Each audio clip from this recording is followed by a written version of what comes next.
for watching the Citizens Report. My name is William Donahue. For today's show, I have a section about Israel, a section about Ukraine, a section about the Second Amendment, and a section about the deep state. Before we get into that, please like and share this video. Also, subscribe to my YouTube channel. There's a lot going on. I think tensions are heating up all over the place, and I think it's very important that people understand what's going on. To start the show, I wanted to play a clip of Justin Trudeau. He says that we've made the decision. That's his quote. We've made the decision. And then he goes on to basically say that the Canadian government has made the decision to redistribute the wealth of old people because their money works for them, supposedly. Even though they worked their whole life to get that money, he wants to redistribute it to the young people because they're more necessary for building the future economy. So here's that clip. We made the decision to ask the wealthiest, often of older generations, whose money works for them, instead of necessarily them working as hard as these young people are for their money, for their salaries. We've raised the capital gain inclusion rate to make sure that the people who've done the best over the past years in a society and an economy that is tilted slightly towards them actually gets retilted a bit more towards the young people we need to continue to grow our economy long into the future. So that video might have got your blood boiling. It got my blood boiling a little bit, thinking about my grandpa who worked his whole life welding to make a living and was promised all sorts of things, pension, Social Security, all these things. And he, as well as others, workers of the past, helped to build what we have now and to maintain it. So they are now too old to work. They should be taken care of for the rest of their life instead of being stolen from to give to the young, because it's up to the young to produce the next thing. We don't get what the last generation had, although you inherit a certain amount. That should be privatized, but not see the government's trying to control your inheritance. The the youth needs to produce for the next generation. So the next clip I have for you is of Bill Gates. This clip is from 2021, and he's being interviewed, and he's talking about mRNA technology, and he says a lot of things. You'll see it in a second, but one of the things he says is that there's a lot of lipid nanoparticles, and he says some of them are very self-assembling, and he says it super fast and goes, but blah blah blah blah blah, and tried to skip over it. So watch this clip and see for yourself what he has to say. Now this is kind of connected, so before I play the clip, I'm going to talk about this. Chris Cuomo says he's been affected by long COVID. I'm sick myself. That's not what he said. Now this is a spun headline from the Washington Times. They were on the topic of vaccines, and he said that he was injured and that he's working with a team of people to help straighten out certain things that have been wrong with him. So watch this clip from 2021 of Bill Gates talking about what was going to happen. Making the mRNA is really easy and really cheap, and that's the magic of this thing. But there's no doubt in the next 5 years, we just need to mess around. There's a lot of lipid nanoparticles, and some are very self-assembling. There's no inherent reason it's not thermostable, it's not cheap, and it's not scalable. And so, as over the 5 years, we fix that part of it, mature it, which is very typical, we'll be able to build factories worldwide that can make $2 vaccines with even less lead time than we've had to have here during this pandemic. And we'll use those, as you suggest.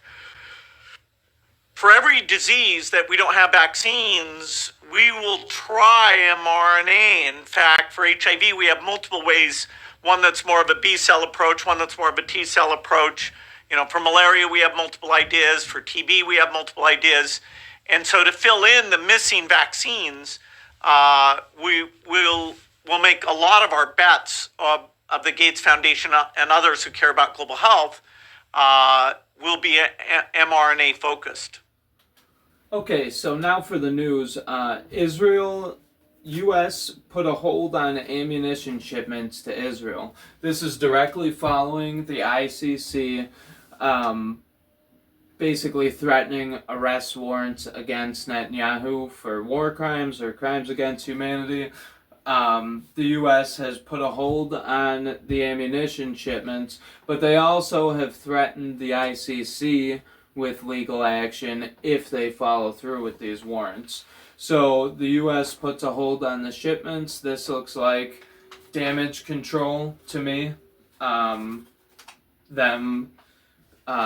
Basically, if the ICC issued the warrants on Netanyahu, these shipments would have to stop, and they might even be, how if you commit a crime, or if you get caught with drugs, but then before court you sign yourself up for a drug rehab program, your sentencing gets easier. So this almost looks like similar to that.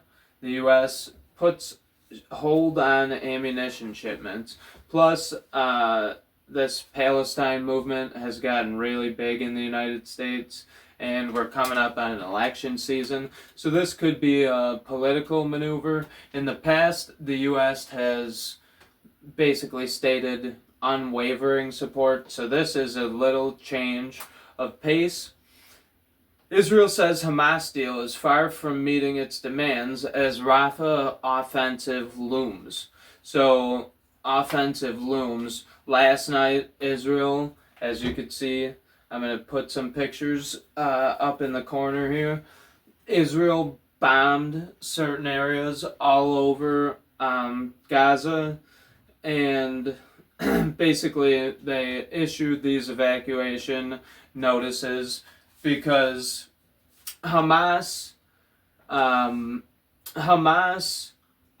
changed their agreement that Israel put forward. They said, hey, sign this and we'll agree to a ceasefire. So Hamas altered the document a little bit and turned it back in, and Israel said, no, that's not going to work. So in response, bombed Gaza, and like that article says, told to evacuate Palestine directly following that. So this morning now, tightening down on this situation, Al Jazeera office rated as Israel takes channel off air.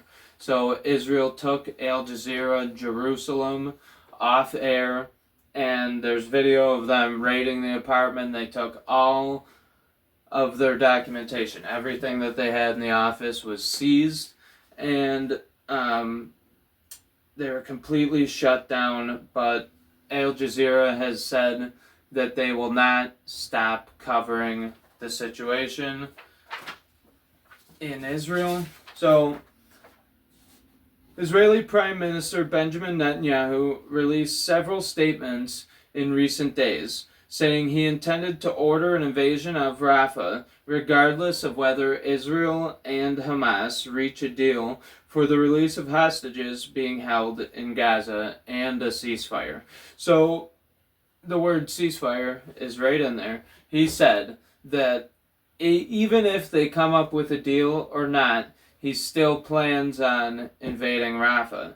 So he's literally saying that if they come up with a deal to have a ceasefire, he's gonna break the deal and invade Rafah. So if I was Hamas, I would take his word for it and not fall for a ceasefire. I would ask for something more now, because he literally said he's not going to honor the agreement. Not that I stand with Hamas. And I want to make it clear on all these topics before I go too far, because I'm about to get into my Ukraine section. So this is related to everything that's going on, but these two situations and China mostly. Can all of humanity put our differences aside, holy wars, religious wars, whatever, disputes, land disagreements, or whatever we have, can we put that all aside and just unify around not having nuclear war? That, to me, is the biggest issue that we face, because no matter what your issue is about transgender rights or the climate, anything like that, it's not going to matter when nuclear bombs start going back and forth across the entire world.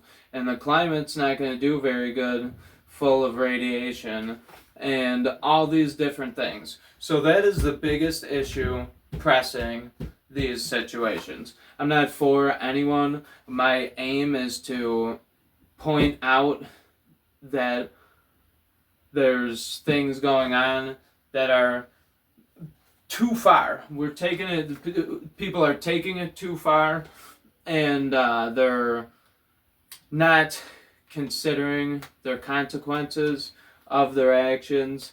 And no matter who's right or who's wrong, we should avoid nuclear war completely and then diplomatically solve the problems. And also, one of my big issues is that I don't want to fund any of these wars with my tax money.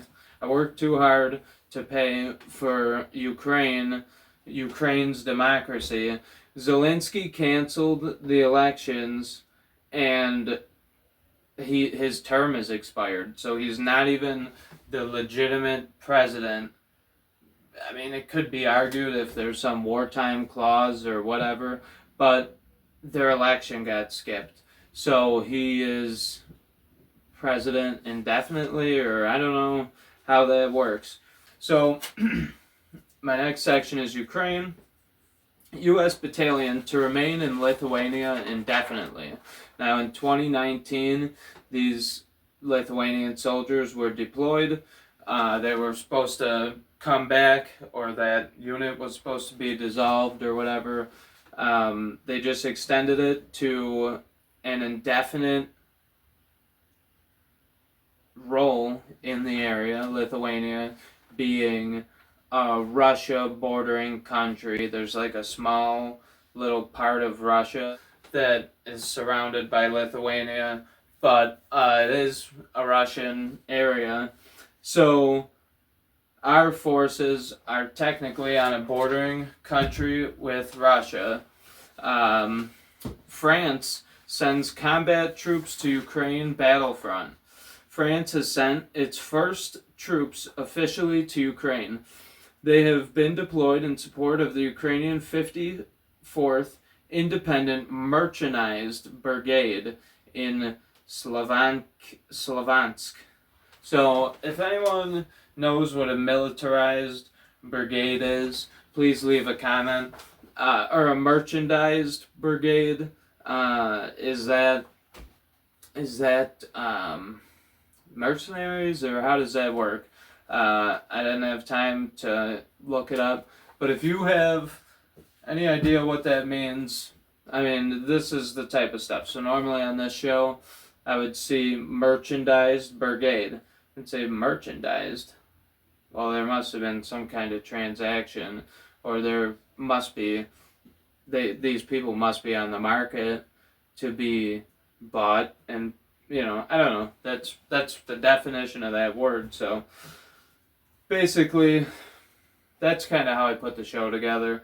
But also, I could use some crowdsourcing of information, or whoever has a valid point. If I'm completely wrong about something, leave a comment, and I'm open-minded enough to change my perspective. So Russia threatens UK with strikes on British targets. Story by John Jackson.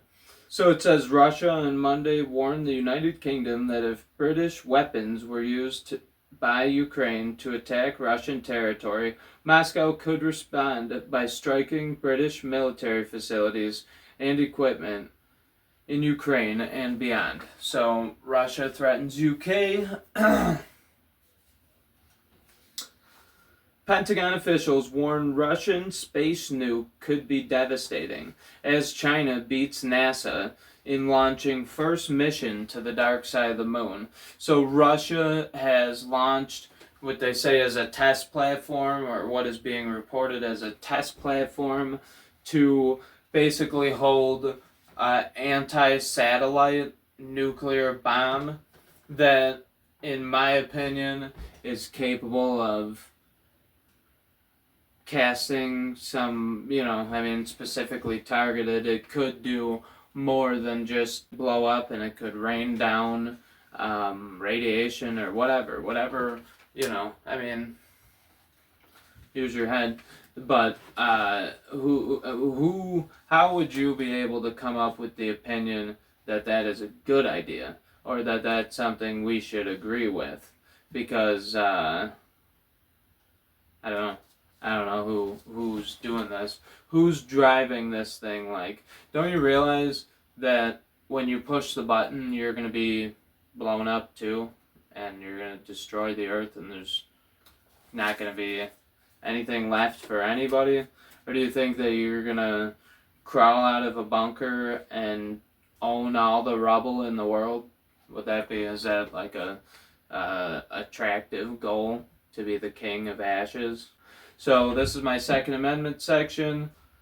26 states file lawsuits in federal courts over ATF redefinition of gun dealers. So this redefinition expands the power of the government so that they could do background checks on every gun sale. All private gun sales would require a background check, all gun sales. So basically, this is a complete violation of our Second Amendment rights, and that's actually why I chose this painting today. So you could see it's the Washington Monument, the reflecting pool, DC in the background, and basically there isn't anything causing this to fall. It's falling on its own because the artistic representation of what that painting means is that the things that our country was founded on are being destroyed right in front of us. And I thought that that would be appropriate for this article specifically. So my last section, Deep State. Gates demands congressional investigation of intelligence community after undercover footage shows CIA official boasting Feds spied on withheld information from President Trump. And James O'Keefe does a great job of pointing this stuff out. So in response to that, Matt Gaetz came out with this here. Congress of the House of the United States, House of Representatives, the Honorable Jim Jordan. So this is, says, James O'Keefe of O'Keefe Media Group recently released footage of an undercover encounter between his undercover journalist and a project manager working in cyber operations for the Central Intelligence Agency. The footage contains evidence that American intelligence agencies withheld intelligence from President Donald Trump before and during his presidency and used Foreign Intelligence Surveillance Act authorities to spy on President Trump and may be doing so still today. Check that out. Official document, a copy of an official document. And then this also came out of that, or this was prior to that, but this whole this is on the subcommittee of weaponization of the federal government. So this also comes from the subcommittee of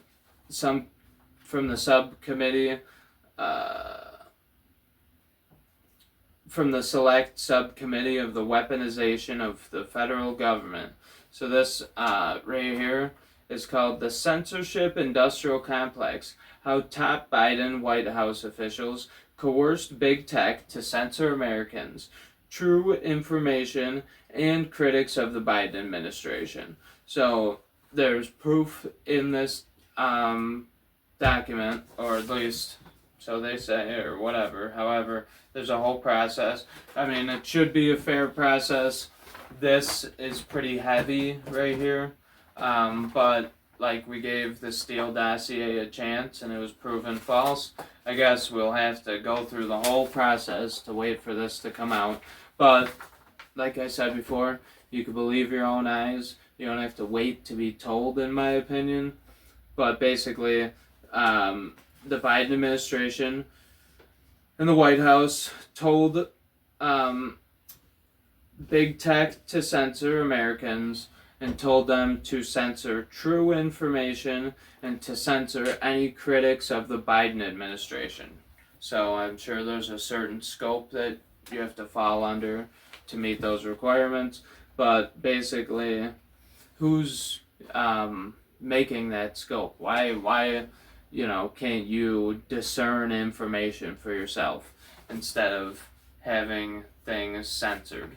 I think fake damages and stuff like that maybe should be censored because it takes away from the truth, but there should be a level to it. Like, it should have to harm people, just like defamation laws or anything else that we already have in place. So I don't even think you'd need new laws to accomplish that with this. But basically, the First Amendment, the Second Amendment, and now we're talking about all these wars. There's a lot going on in the world. It's very important that people understand what's going on and that we all get through this and make peace out of it instead of making destruction out of it. So that's all I have for you tonight. Thank you everyone for watching, and I hope that you have a good night. Thank you for watching The Citizens Report with William Donahue. On this show, we search for knowledge, wisdom, and understanding of the world around us through the lens of an American citizen.